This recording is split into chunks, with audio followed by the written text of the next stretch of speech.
definition of that closes properly. So you have to lay flat, like you couldn't leave that like.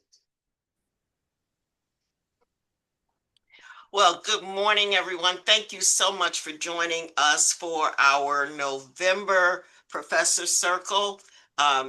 This is the season of gratitude and gratefulness, and so I am certainly happy and grateful that you all could join us this morning. This morning, we are so grateful to have Dr. Jennifer Rennels, who is a professor in psychological and brain sciences within the Department of Psychology.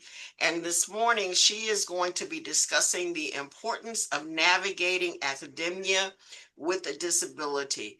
As we all know, this is essential for promoting educational equity and creating a sense of belonging in higher education, something that we all need to be cognizant of doing, regardless of what the season or regardless of what the political atmosphere may be, that we want to make sure our students are successful and that we're able to give them the necessary accommodations to build self-advocacy skills, fight stigma, and establish a supportive community.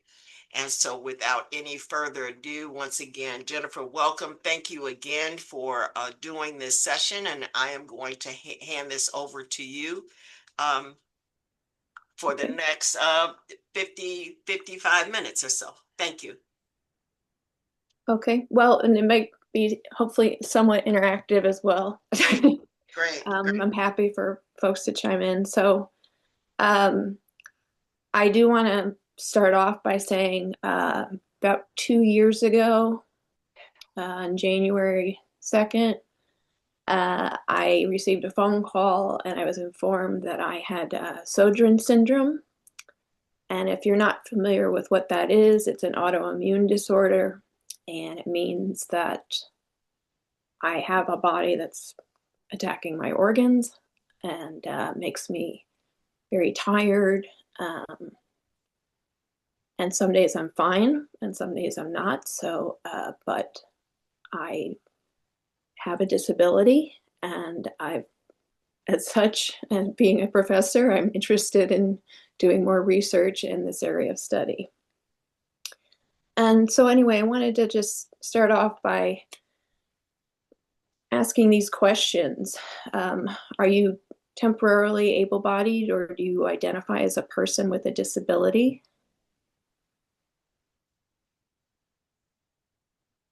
How has... To answer them? Yeah. Oh, I have a disability. It has to do with mobility. I have a few disabilities, also related to autoimmune disorders.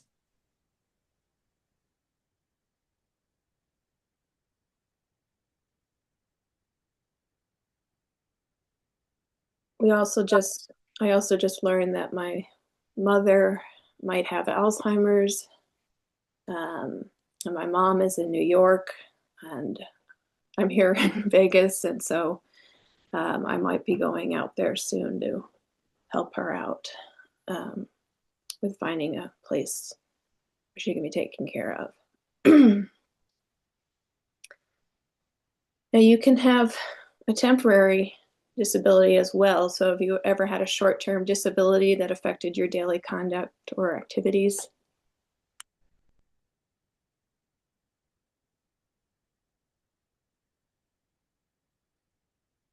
Well, that happened the last few months of pregnancy on 2 occasions. It was short term, but it got in the way.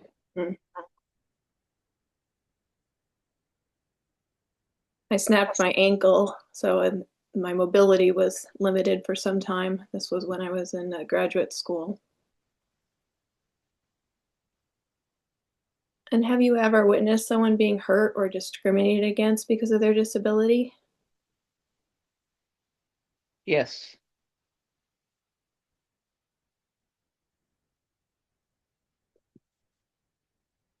I remember on one occasion at another college, we had to move some classes around because a student had a particular need to be seated in a certain way along with their service animal.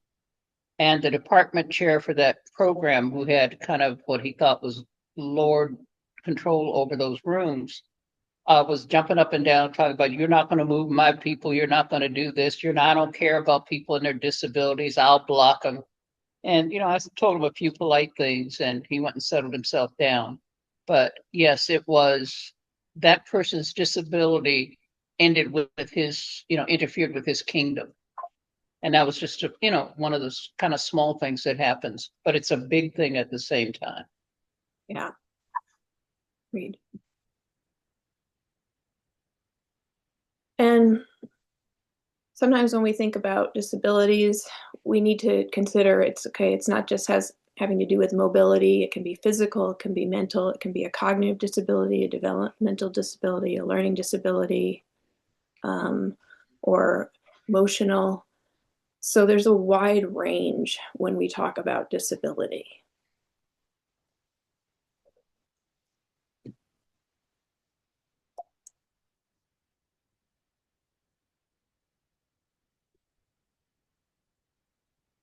I'm very much into social justice. And so just a little background, I've taught a course for the Honors College called Promoting Social Justice Through Psychology. And so I like to think of things from a social justice perspective. And so one perspective could be that having a disability is an interesting way to be alive.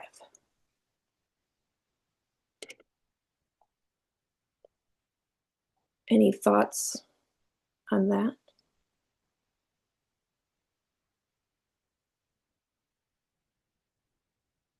I hadn't quite thought of it that way. Just alive, but an interesting way to be alive. Neither had I. I mean, I don't think that I've thought of it that way, but when you frame it in that way, it has something to do with how a person navigates their daily life. And I would imagine that it would be interesting. But I guess the other question I would have is, you know,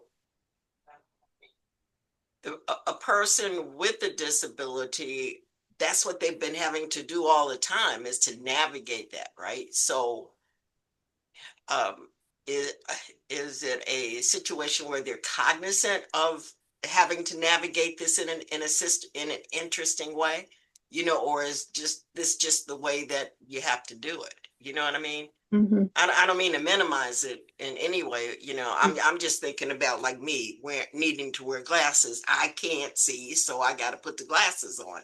Don't necessarily think of that being an interesting way to live. It's just a necessity to make sure I can keep everybody else alive, particularly if I'm driving. Mm-hmm. So,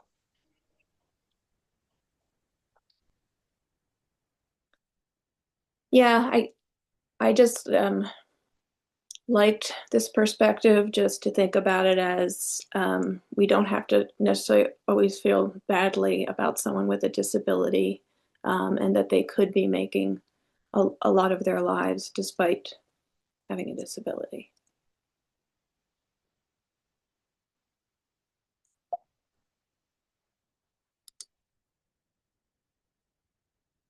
Now, we do know, though, if someone does become disabled, it can involve really major life changes, and this could include loss or gain, but it is hopefully the continuation of at least a meaningful and productive existence.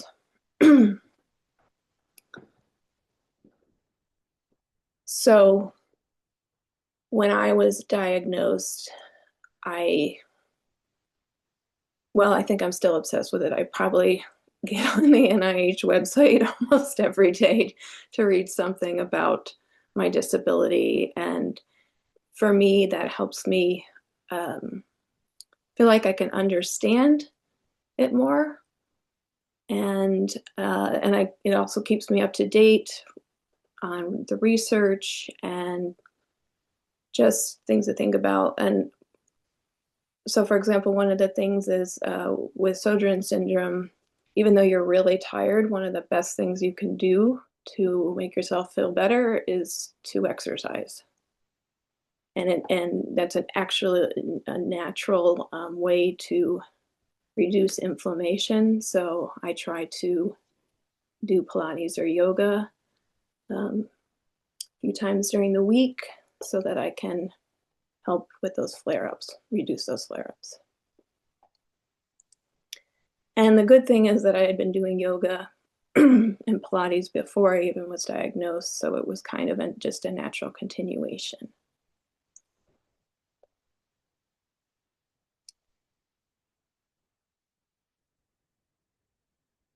So there's also this assumption that people with disabilities, experience discrimination, segregation, and isolation as a result of other people's prejudice. And just this idea of like institutional ableism, this preference for ableism. But this is not because of the disability itself.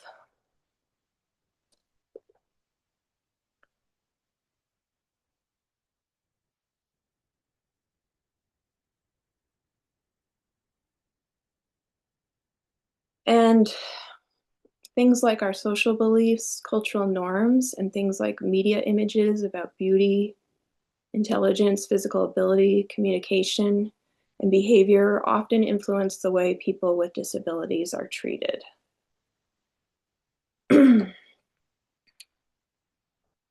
So I'm going to get into a little bit about societal expectations about productivity and self-efficiency. They tend to devalue people who are not able to work, regardless of any contributions they might make to family or community life. So these are some things to think about when we talk about ableism and assumptions from a sort of social justice perspective.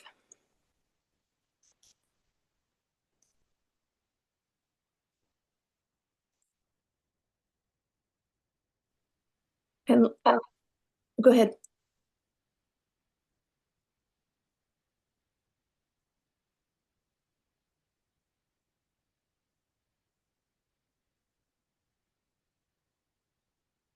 You can go on. I don't see Okay. anybody's hand up or Okay. thing in the chat. I am keeping an eye. Okay. So again, from the social justice perspective, without any positive messages about who they are, people with disabilities are vulnerable to internalizing society's negative messages about disability. And so that's something that we really want to think about, how we could overcome some of these negative messages that they experience. And when we talk about things like independence and dependence, these are like relative concepts subject to personal definition, where every person's experiences are neither inherently positive nor negative, regardless of the disability that they have. And even though there's technically laws that should protect people with disabilities and their right to inclusion in the mainstream of our society, they are still often not treated as full and equal citizens. And so this is something where people might say, well, we should work on improving their rights. They should be treated equally and as full citizens.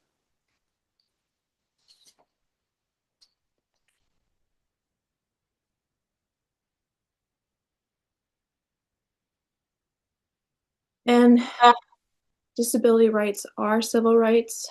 So we know that the Americans with Disability Act of 1990 showed that someone is disabled if they have some sort of physical or mental impairment that substantially limits one or more major life activities, that they have a record of such impairment and are regarded as having such an impairment. And sorry.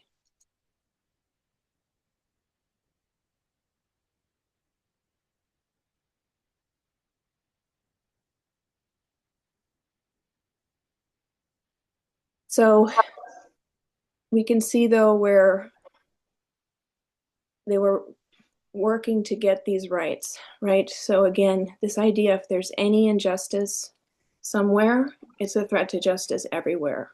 That we need to make sure that everybody has their rights, both civil and disability rights.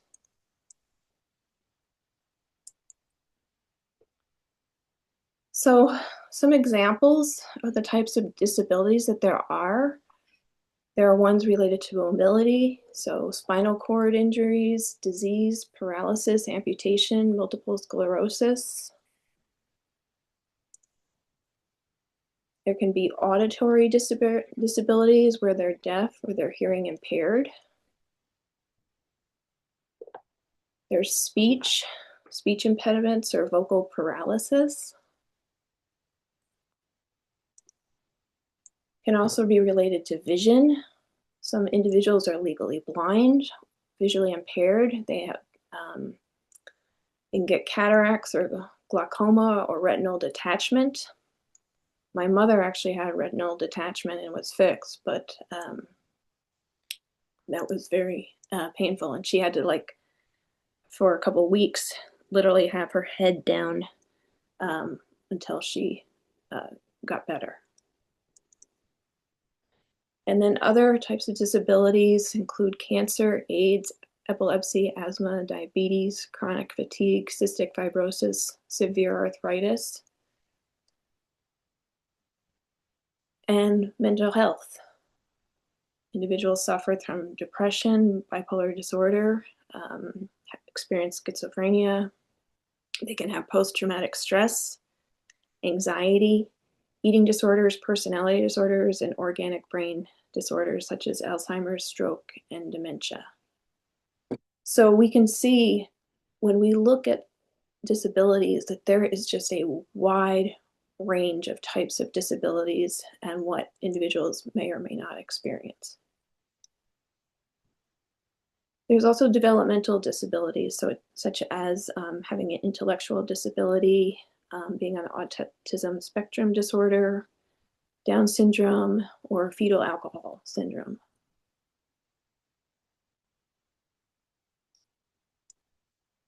And then there's environmental disabilities, where individuals live near a place where there was a lot of pollution or chemicals in the area, where they got these chemical sensitivities or they developed allergies.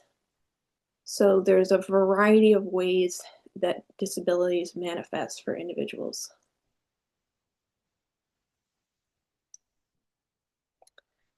And then there's cognitive disabilities, so individuals who might have attention deficit disorder or learning disabilities.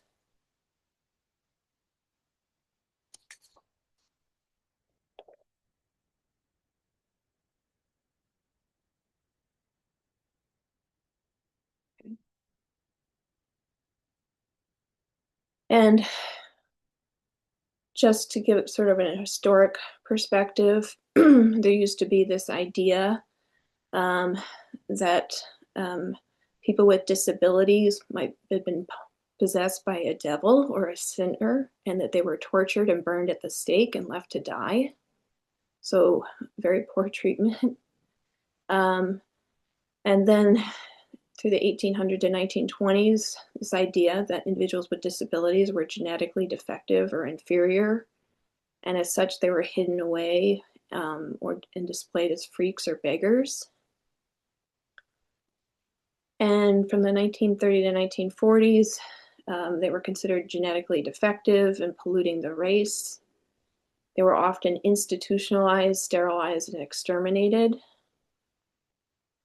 And from 1940 to 1970, they were considered this unfortunate object of charity or pity. And again, they were institutionalized and rehabilitated.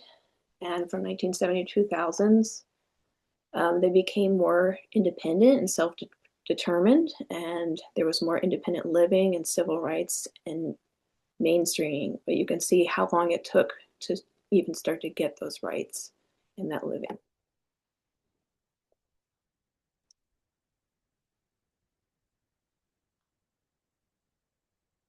So thinking about disability as a social construct, What are some items that you use in your physical or social environments that make your daily activities easier to perform?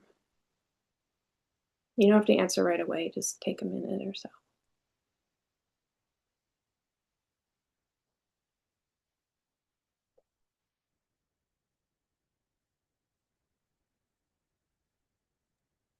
Amanda is saying that sterilization also intersected with things like race and ethnicity. Some Native First Nations populations are still fighting for sterilizations. And then Mel commented to a previous discussion you were having about um, various disabilities, and she had a deaf professor. Mm, thank you. Mhm. In terms of items that make activities easier to perform, as a type 1 diabetic, I've had amazing success with insulin pumps and glucose monitoring systems, and the science has really gotten much better in a very short amount of time, considering though I didn't have a previous family history of it, knowing sort of other folks that have maybe even just 2 generations prior to mine. And the idea was, well, you went to a doctor every week, they gave you some insulin, and if they gave you too much, you died. Mm, Or if they gave you too little, you died. yeah. And the up until, I mean, even about 10, 15 years ago, learning about diabetes and understanding that it would take, on average, about 10 years off of your lifespan. And now the idea of these technical advances making it able to survive for much longer, productive for much longer, prevent things like neuropathy or retinopathy or any of the other problems that come with diabetes, and how it is far more accessible, but also that sort of privilege of being able to have medical insurance, being able to have um, access to these things, and the the constant battle between, yeah, I'm really lucky. I have these medical devices that are so wonderful. And I also remember when I had to ration insulin because the cost of it was so prohibitive. I sometimes had to choose, like, do I eat? What do I eat? How do I make this insulin last longer? And understanding that not everybody has access to these tools too. Thank you, Amanda.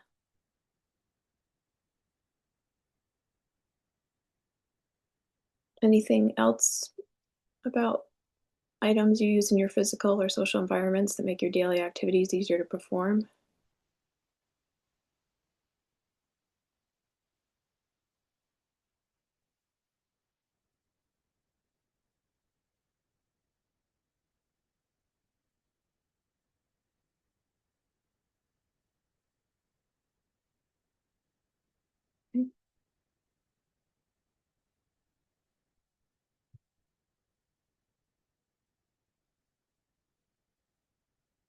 Well, if you can imagine going through a day without these resources, your lives could be different. And um, what difficulties would you then encounter in getting through your average day? So I can tell you that with Sojourns, I occasionally just get extremely dizzy, and there's no way I could drive while I'm dizzy. And so I would need someone else either to take me or just say I can't go there that day. But that is something that occurs, and I have to figure out how to finagle that, especially if you have to be somewhere, right? And yes, there is Uber if needed, but but these are some things that I didn't know would occur once I got the autoimmune disease. And so it's something that I have to think about and plan for in case I'm just not feeling well that day.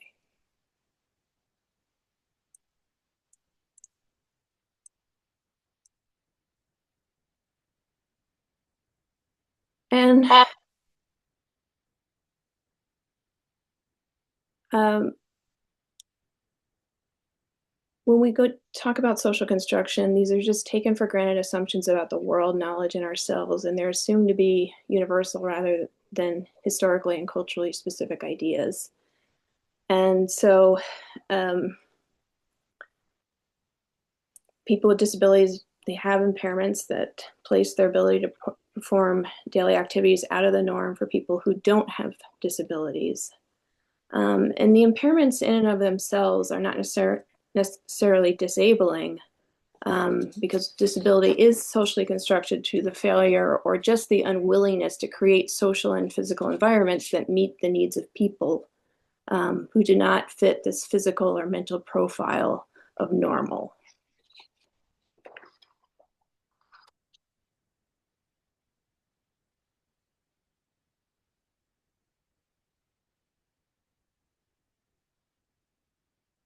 So really the social construction of disability is both the interaction of the biological and both social environment.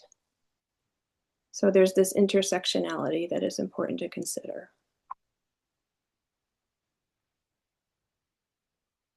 And if you want to think about some factors contributing to the construction of disability, there's a wide range of them. So there's both war and terrorism. There's violent crimes that include shootings, rapes, beatings, individuals engaging in drug and alcohol abuse. And then there's some individuals who just have a lack of basic resources and as a result may experience disability. There can be really dangerous working conditions. We see, that there are accidents quite often in workplaces, on the road. It can also be when children get neglected and are not being taken care of. It could be that there's just low public safety standards. In the area where people live, the water could be contaminated, the air could be bad, the food may not be safe. And then some individuals just don't have medical care. Either there's not available or they don't have the insurance for it.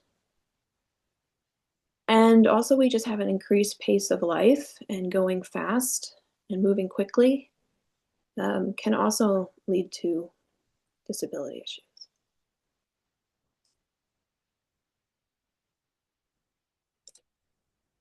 We've got another comment in the chat from Dr. Rob. Healthcare workers have cultural biases, yet they should not. African American mothers' maternity death rates during labor are still high in this country. Yes, that is completely true. And I know that there's a real problem with that, that more often than not, Black women do have more issues when giving birth and seem to be more at risk. And we need to know if that is based on racial prejudice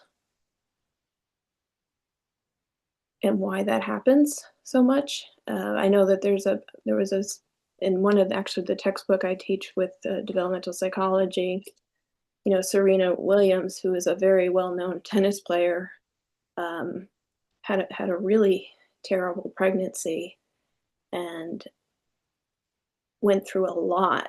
And and here's somebody who you would think is famous, and is doing well, experiencing some difficulties.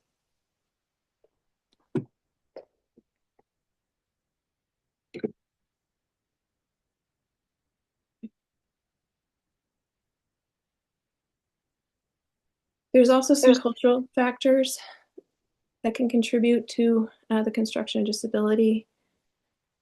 A lot of individuals just lack the representation and experience of people with disabilities. So they don't have those interactions. There's also just these pervasive stereotypes of people with disabilities. And there's a lot of stigmatization of physical and mental limitations. And despite the fact that we sometimes cannot control these, still get stigmatized.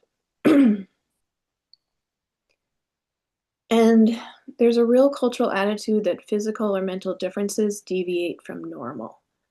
And we need to widen our spectrums and be more welcoming. And this invisibility, this stigmatization, these stereotypes, these all feed fear, ignorance, and pity in temporarily able-bodied people. And there's an assumption that disability is a personal family problem rather than a social responsibility issue, that we should be making efforts to make some of these factors that are contributing to disabilities reduced.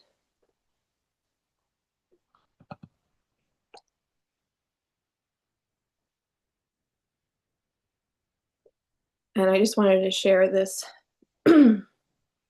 cartoon with the kids. And speaking here, did you know that kids in North America are forced to sit in classrooms all day? And if they move around, get excited, or make too much noise, they're given drugs to keep them quiet. Their main source of exercise is playing video games, and most of their food is fake and full of dangerous chemicals.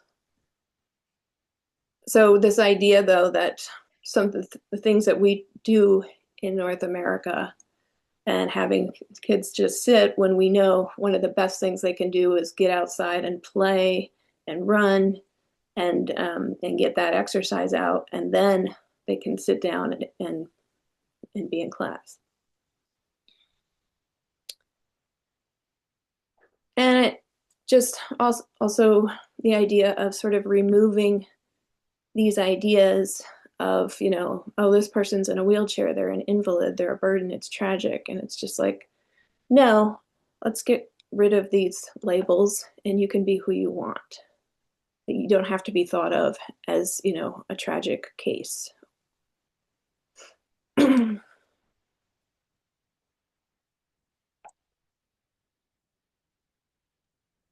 We have another comment on the cultural, um, and this is also from Amanda. We also have a culture of downplaying risks, especially towards folks with existing disabilities. Oh, it's just the flu, or oh, it's just COVID, when both can be fatal to folks with pre-existing conditions. The fact that people are willing to write off folks who are older or those who with weaker immune systems is still pretty chilling to me. Yes. Thank you for sharing that.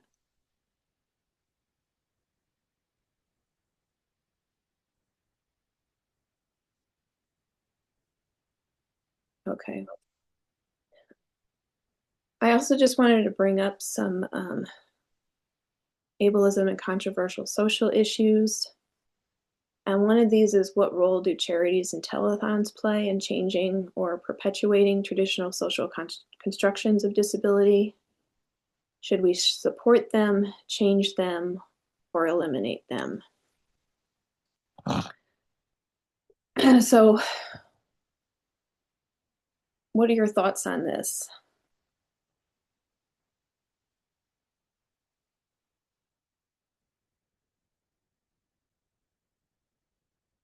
should we have concerns that these telethons depict individuals with a disability and as someone to be pitied and taken care of? I hadn't really thought about that until you said it. And I wonder now, I think about some of the marathons, the TV marathons. So when they're doing them for disability, I think about like the Jerry Lewis, I forget which health one. So was that about saying, oh, these poor people, we need to help them? Or these other Dans?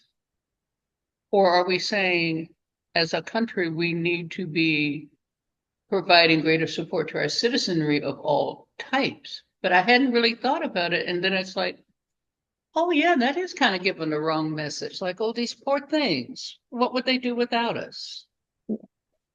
Hmm. I, Forgive me for a second. My cat is scratching away at my door, and I'm just gonna go.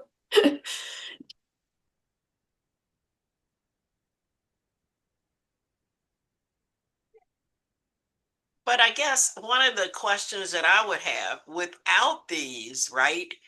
yeah, Would we even know about some of these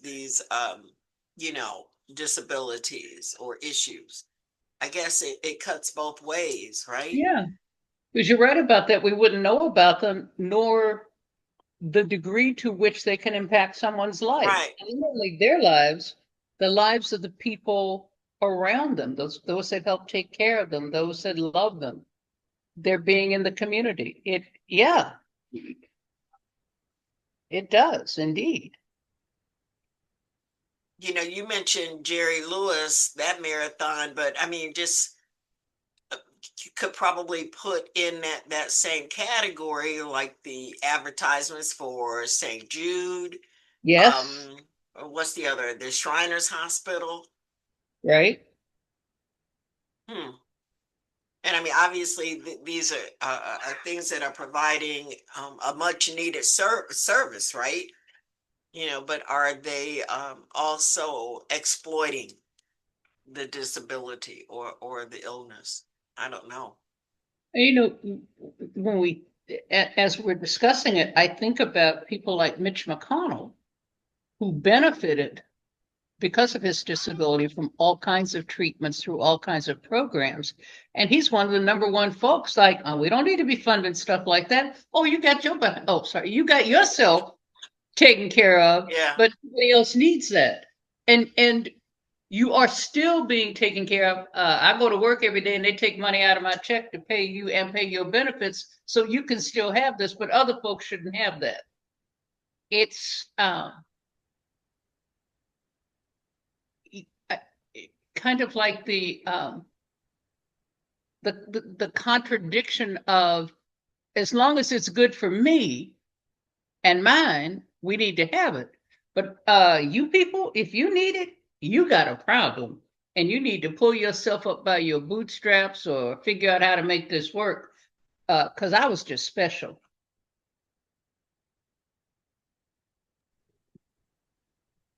I think another thing that comes up too is like the difference between, all right, like the Shriners and St. Jude's and how they uh, frame disability versus something like the and for recognizing that there are faults in this as well, but the success of, say, breast cancer awareness.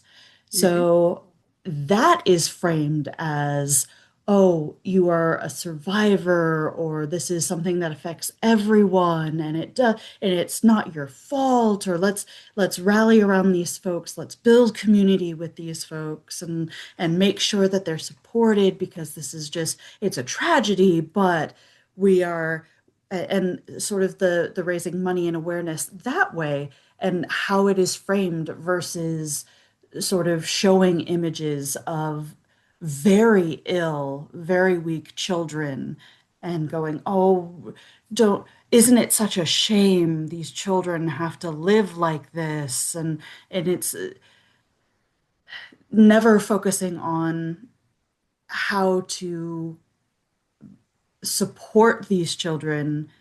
Um, and as somebody who, like, when I was much younger, my grandmother would take me and we would go visit different children's hospitals around the valley, and we would bring little donated stuffed animals and all sorts of. So we would try to make them feel a lot better and try to like talk to them and their families. And it was a much different experience knowing that kids don't really know that they should be pitied, right? They know that they are hurting, they know that they are sick, but they know that they're also themselves. And this is just something, this is just part of their life. It's not this sort of hand wringing, oh, these poor children, to them. So the idea of, say, like breast cancer awareness and making it a more positive community focused effort versus like the that just difference between the perceived reality and the lived reality of maybe some of these other folks, children, or even those with like Down syndrome, with the idea of like, oh, these poor, poor folks that uh, we need to do something for them because they obviously can't do it for themselves, sort of idea.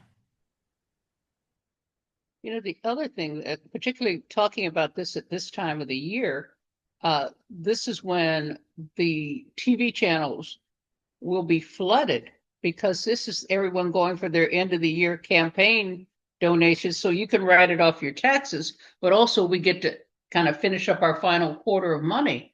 And there is, there will, well, probably starting now, but there from now through the end of December and maybe through the first part of January, there will be this real push to make sure you're donating to these causes. And during this time, they present them in the most heart-wrenching ways, which, now that I'm thinking about it, there are a couple different ways that that gets looked at, which I hadn't even thought about before.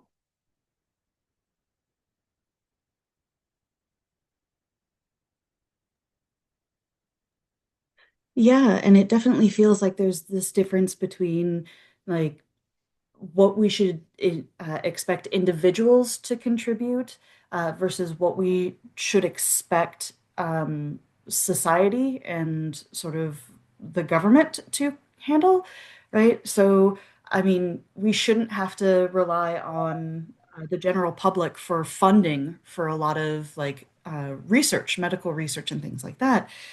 But that's kind of where we are. So, yeah, just tossing that in there as well.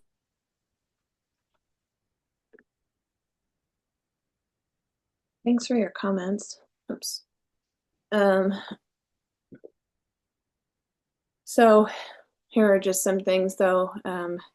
Getting back to the telethons, these tend to be used as a means for large corporate donors to make money. They get effective marketing for really cheap through their telethon donations, and those donations often cost companies nothing at all because they're funded through like these consumer promotions or employee contributions. But really, these donor companies depicted themselves as like generous, socially conscious, and warm, which is really a front and not the case.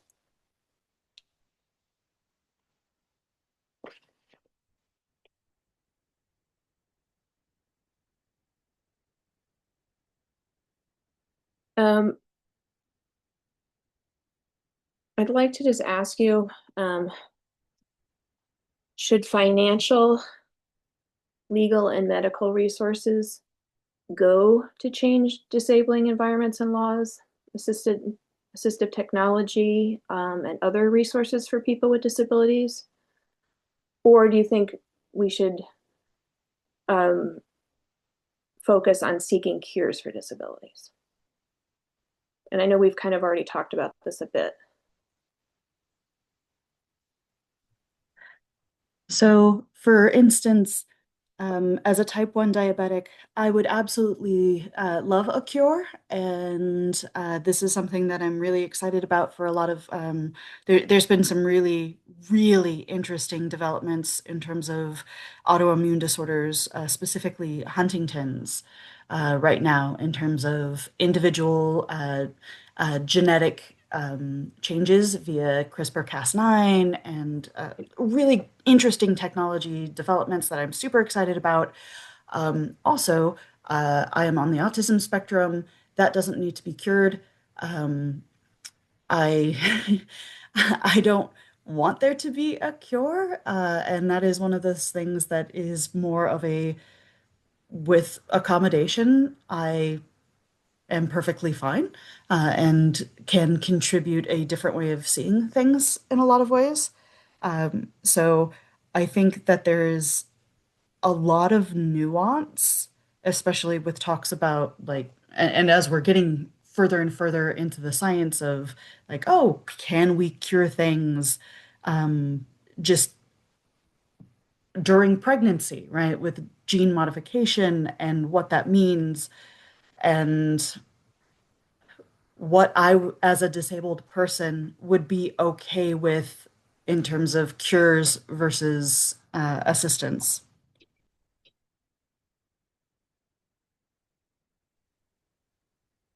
I would like to chime in. Um, when this question is asked, I think about the deaf community. They have been continuously advocating for their rights and to be recognized as full human beings just as they are. So I don't believe the idea of a cure for, folks with disability isn't the answer. As we see like with like the whole autism era, cochlear implants being forced on the deaf community, even the robbing of their language, being forced to learn sign exact English, for example, or even forced to speak. So um, I would love to advocate for accessibility for all because once we provide accessibility for others, we all essentially benefit from that as well. So we have seen historically how it goes for trying to find cures for everyone.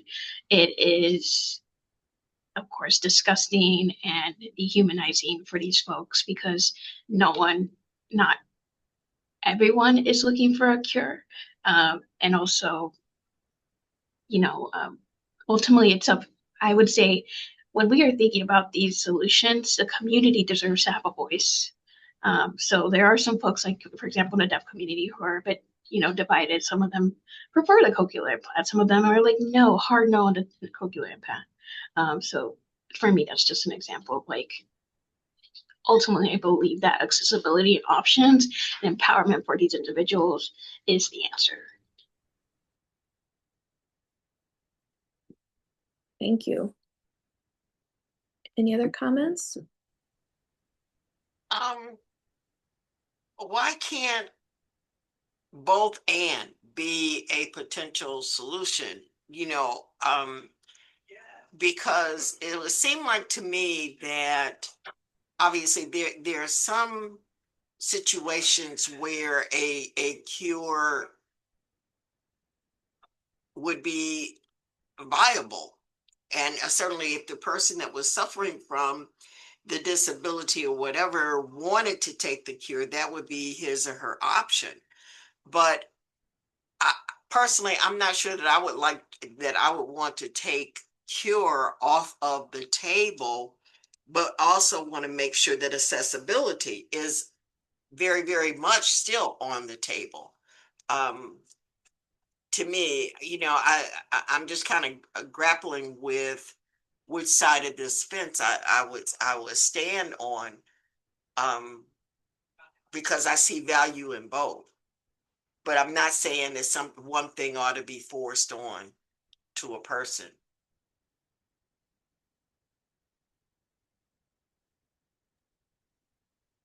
Agreed. And I think just having options available, um, and deciding, well, I don't want to be cured, right? Whatever and the terminology, but rather, but if there's some tools that could make my daily life easier, be happy to take those on. Just as you had said with your glasses, I have my contacts in right now. Without my contacts, I I am not much of a good walker. Yeah, the one slide that you were talking that you had on there had cataracts, right? And as a disability. So yeah, that was something I guess that I was suffering from probably for almost a couple of years until I had that surgery done. And y'all should be really, really happy that I finally had that done too, as I wear my glasses too still. Jennifer, we've got about 7 minutes left. Okay. Okay. All right.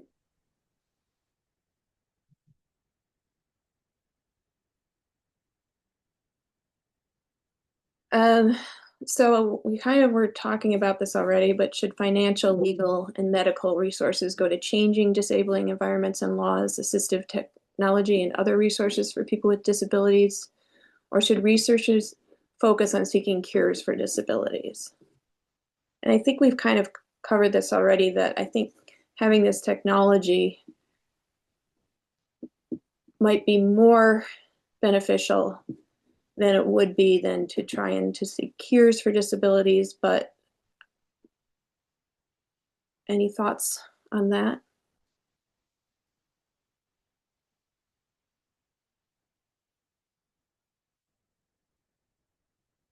Would both be good?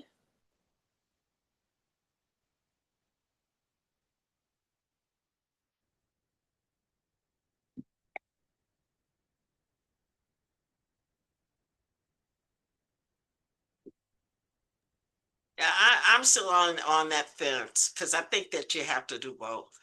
Yeah. I just think that we just have to do both. Okay.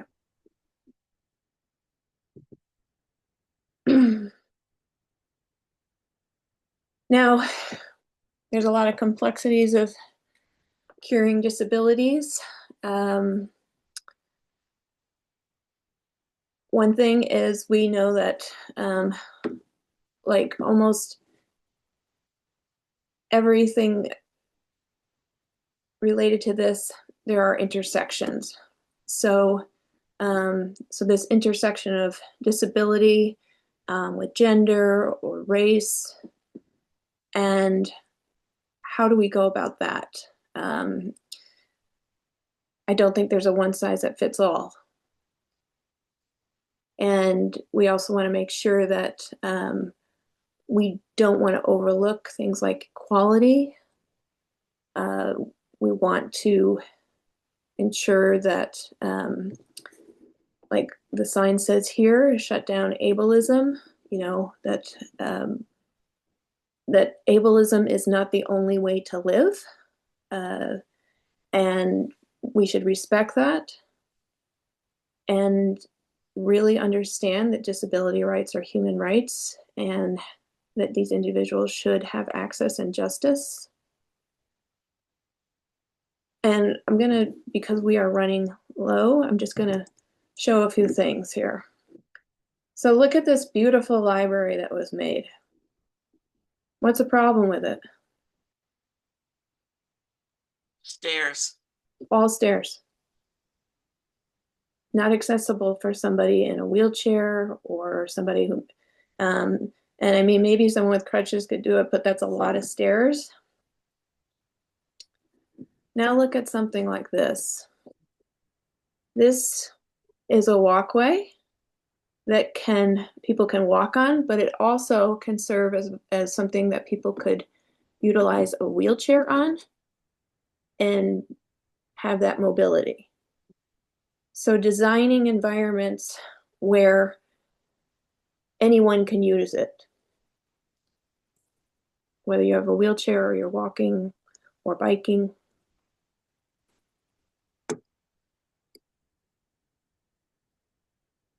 Also, talking about things like accessible designs. So there can be hearing aids for individuals who have hearing difficulties, but then they can also be useful for like protecting your ears when you're in a crowded subway, right, or train. And so the idea, though, that it's like accessible, but it's also inclusive design. And so it can be helping individuals in a variety of different environments.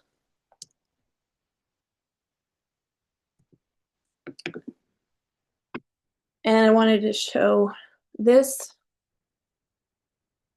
washing machine that was created, and you can see that a person standing, a person sitting, or a little kid, they can all access it because it's movable, and so that they can access it in that way. And here's another example of where there are stairs, but then there's also a way for wheelchairs for individuals to use. And then I really liked this design. There's so much about like, oh, you know, is this the women's bathroom, the men's bathroom, and what about transgender individuals? This is a place set up where everyone has their private space, and there's a place to wash and for grooming. And so that we don't have to worry about individuals being worried about being in a bathroom where someone might make them uncomfortable. And it's also set up, as you can see here, that there's an area where individuals on wheelchairs can access the washing area just as well.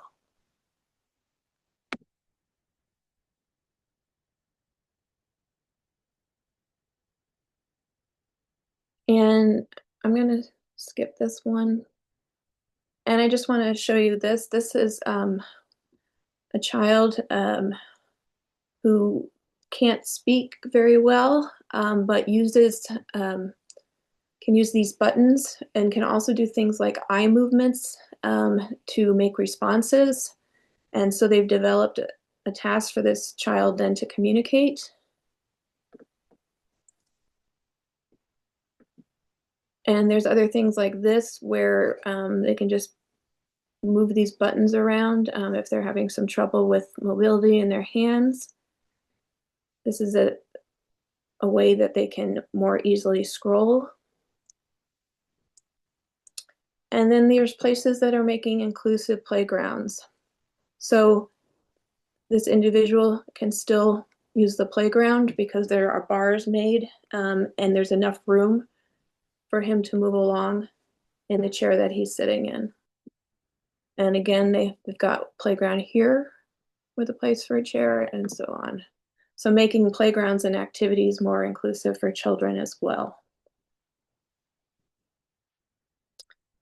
And this is pretty much the end of the talk, but I guess it's useful to just keep thinking what other strategies or resources would really help our society become more accessible and inclusive, and to think about what physical and social barriers need to be changed and how maybe we can help impact that change.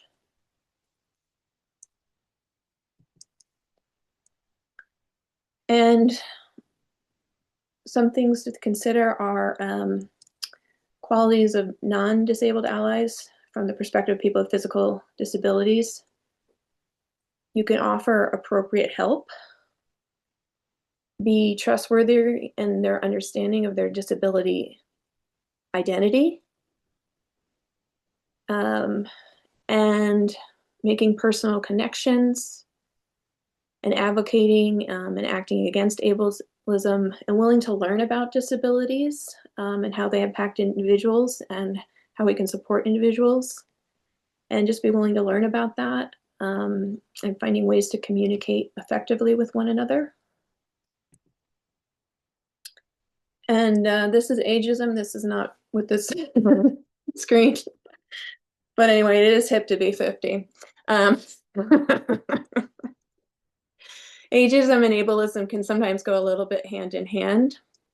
So anyway, that is everything that I have today. And I want to thank everybody for joining me. And if you have any further questions, let me know. Thank you so much. This is a great topic.